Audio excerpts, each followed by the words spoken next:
Hi friends, nighty, churidar, frock இந்த மாதிரிலாம் நம்ம ஜிப்பு வந்து வச்சு தைச்சிருப்போம். அந்த ஜிப்பு வந்து அடிக்கடி கலந்து போகுதுன்னு ஊக்கு இல்லைன்னா ஏதாவது வச்சு நீங்கள் அதுக்கு சேஃப்டியாக கொடுத்துருக்கீங்களா? அப்படி எதுவுமே கொடுக்காம நம்ம ஜிப்பு வந்து கலந்து போகாமல் இருக்க நான் ஒரு டிப்ஸ் சொல்கிறேன். அதை யூஸ் பண்ணி பாருங்கள்.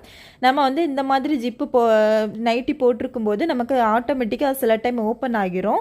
அப்படி ஓப்பன் ஆகாமல் இருக்கிறதுக்காக நம்ம அந்த ஜிப்பு வந்து நம்ம இப்படி க்ளோஸ் பண்ணதுக்கப்புறம் மேலே வந்து ஒரு லாக் இருக்கும். அந்த லாக்கை இப்படி கீழே விட்டுருங்க, இருத்தி தாத்து விட்டுருங்க. உங்களுக்கு அது லாக் ஆகிரும். லாக் ஆகின பிறகு நீங்கள் அதை ஓப்பன் பண்ணி பாருங்கள். உங்களுக்கு அது ஓப்பனே ஆகாது. நம்ம எவ்வளோ தான் இழுத்தாலும் அது ஓப்பனும் ஆகாது, எதுவுமே ஆகாது. இதுக்காக நம்ம சேஃப்டி பின் எதுவுமே நம்ம கொடுக்க வேண்டாம். இப்போ இந்த லாக்கை வந்து நான் மேலே எடுத்து விட்டுறேன் பாருங்கள். நான் இப்போ இழுத்து காமிக்கிறேன் அது எப்படி ஓப்பன் ஆகுதுன்னு. இதே இது அந்த லாக்கை இப்படி கீழே தாத்துட்டு நம்ம ஓப்பன் பண்ணும்போது ஓப்பனே ஆகாது. இந்த டிப்ஸை நீங்கள் யூஸ் பண்ணி பாருங்கள். உங்களுக்கும் நைட்டி, ஃப்ராக்லலாம் இந்த ஜிப்பு வந்து ஓப்பனே ஆகாது. இந்த டிப்ஸ் பிடிச்சிருந்தா லைக் பண்ணுங்கள்.